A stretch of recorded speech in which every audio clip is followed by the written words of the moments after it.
नमस्कार, chief editor गुलाब हिंदुस्तानी के साथ आप देख रहे हैं न्यूज शेरे हिंदुस्तान। जोधपुर मासूम को मिला सुनने का वरदान। कॉकलियर इम्प्लांट सर्जरी द्वारा जोधपुर 17 दिसंबर मंगलवार एक उल्लेखनीय चिकित्सा उपलब्धि में वरिष्ठ ओटोलरिंगोलॉजिस्ट डॉक्टर सुमित मृग, director and unit head max health care, doctor Bhupen Gehlot, chairman Sarathi foundation, doctor Prateek Sharma, doctor SK Yadav ने सारथी फाउंडेशन अस्पताल झालामंड में 1.5 वर्षीय बच्चे पर द्विपक्षीय कॉकलियर इम्प्लांट सर्जरी सफलतापूर्वक 15 दिसंबर 2024 को की। पश्चिमी राजस्थान की प्रथम कम उम्र की द्विपक्षीय कॉकलियर इम्प्लांट सफलतापूर्वक किया गया। कम उम्र की ये अग्रणी प्रक्रिया बच्चे और उसके परिवार को गंभीर श्रवण हानि पर काबू पाने की नई उम्मीद देती है।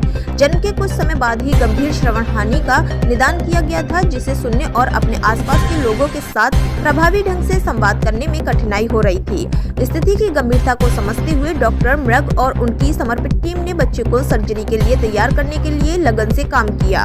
कॉकलियर इम्प्लांट इलेक्ट्रॉनिक उपकरण है जो क्वाली में क्षतिग्रस्त बाल कोशिकाओं को बाईपास करते हैं और श्रवण तंत्रिका को सीधे उत्तेजित करते हैं। परिवार ने पूरी प्रक्रिया के दौरान उनकी विशेषज्ञता और करुणा के लिए डॉक्टर मृग और सारथी फाउंडेशन हॉस्पिटल झालामंड की चिकित्सा टीम के प्रति अपना आभार व्यक्त किया। बच्चे के माता पिता ने कहा कि हम आशा से भरे हुए हैं। ये हमारे बच्चे के लिए ध्वनियों से भरी दुनिया की ओर पहला कदम है।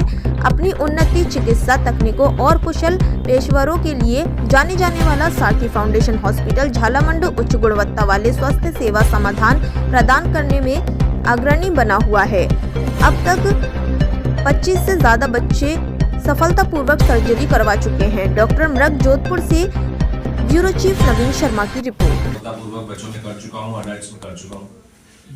आज हम यहाँ जोधपुर में सारथी ट्रस्ट फाउंडेशन में हैं, जहाँ हमने एक 20 महीने के बच्चे का सफलतापूर्वक एक साथ simultaneous bilateral cochlear implant surgery की। कई मामलों में ये उपलब्धि है इस क्षेत्र के लिए, जहाँ पहली बार बायलैटरल 632 इलेक्ट्रोड यूज किया गया विद स्मार्ट नेविगेशन टेक्नोलॉजी, और पूरे मारवाड़ इलाके में ये एक पहली सर्जरी है जो एक बच्चे की साथ में इतने लेटेस्ट इलेक्ट्रोड और इम्प्लांट के साथ की गई।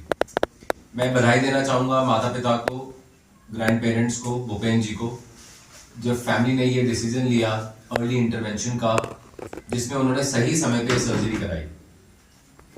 आज भी हिंदुस्तान में एवरेज कॉकलियर इम्प्लांट की सर्जरी 3 से 4 साल है, और कॉकलियर इम्प्लांट की सफलता का सबसे बड़ा श्रेय जाता है एज ऑफ इम्प्लांटेशन पे। ये सर्जरी 11 महीने के उपरांत कभी भी की जा सकती है, और अगर 2 साल के भीतर ये सर्जरी की जाए तो ये बच्चे बाकी बच्चों की तरह नॉर्मल सोसाइटी में चले जाते हैं। ये बच्चे नॉर्मल स्कूल में पढ़ाई करते हैं और आगे चल के किसी भी फील्ड को चूज कर सकते हैं। इसके अलावा जो एक खास बात आज इस इम्प्लांट में रही कि हमने स्मार्ट नेविगेशन टेक्नोलॉजी का यूज किया। जैसे गूगल मैप आपको चप्पा बाय चप्पा रास्ता बताता है, वैसे ही स्मार्ट टैब आपको बताता है कि आपकी स्पीड ऑफ इंसर्शन के, इसमें आप देख सकते हैं स्पीड ऑफ इंसर्शन लगभग 55 से 60 सेकंड लेके 22 इलेक्ट्रोड्स को कॉकलिया में डाला गया।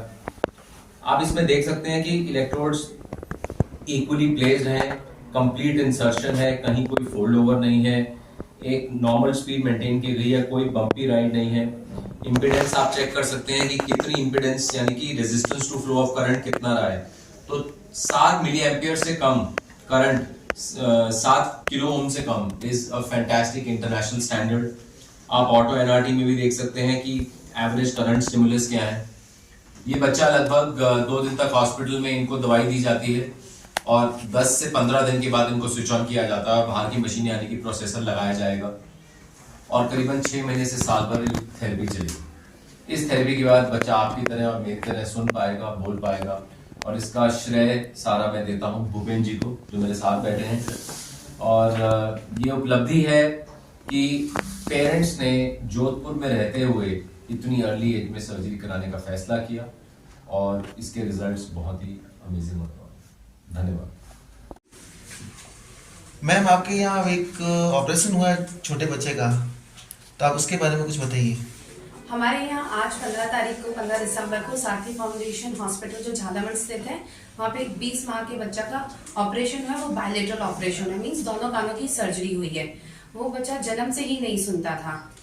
उसके माता पिता हमारे पास में आए थे स्पीच थेरेपी के लिए कि बच्चा भी बोलता नहीं है, तो इसको स्पीच करवाना है। फिर हमने उसका बेरा टेस्टिंग वगैरह सारा किया, उन्होंने बाहर से भी टेस्टिंग वगैरह कराई, हमने भी टेस्टिंग करी, तो उसमें हमें मालूम पड़ा कि उस बच्चे को प्रोफाउंड हियरिंग लॉस है।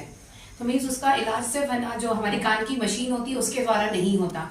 हमने उनको धीरे धीरे सजेस्ट किया कि आप इम्प्लांट की तरफ जाइए, कॉक्लियर इम्प्लांट। उससे बच्चा हम जैसे नॉर्मल बात करते हैं, हम साउंड सुनते हैं डिफरेंट, वो हमारी जैसे एकदम उसकी जो जिंदगी है, सुनने की जो क्षमता है हमारे जैसी हो जाएगी।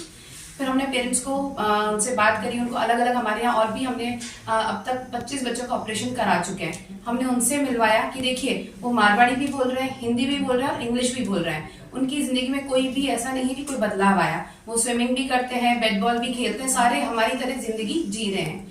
तो पेरेंट्स उन परिवारों से मिले, उनसे बात की और इस नतीजे पे पहुंचे कि हमें इम्प्लांट करवा लेना चाहिए। मैडम, पेरेंट्स को का क्या कहना है इसके बारे में ऑपरेशन होने के बाद? पेरेंट्स बहुत संतुष्ट हैं कि उन्होंने, सबसे बड़ी बात है, उन्होंने सही समय पे सही निर्णय लिया। अगर हम छोटी उम्र में ही करा लेते हैं तो बहुत जल्दी हमारे पास में इसके परिणाम आते हैं। उनकी जो भाषा होती है, जो हमारे जो स्पीच जिसे हम बोलते हैं, वो हमारे जैसे एकदम नॉर्मल हो जाती है। जितना हम लेट इसकी तरफ जाएंगे, हमारे स्पीच जो होगी वो डिले हो जाएगी, उतने लेट उसमें रिजल्ट्स आएंगे।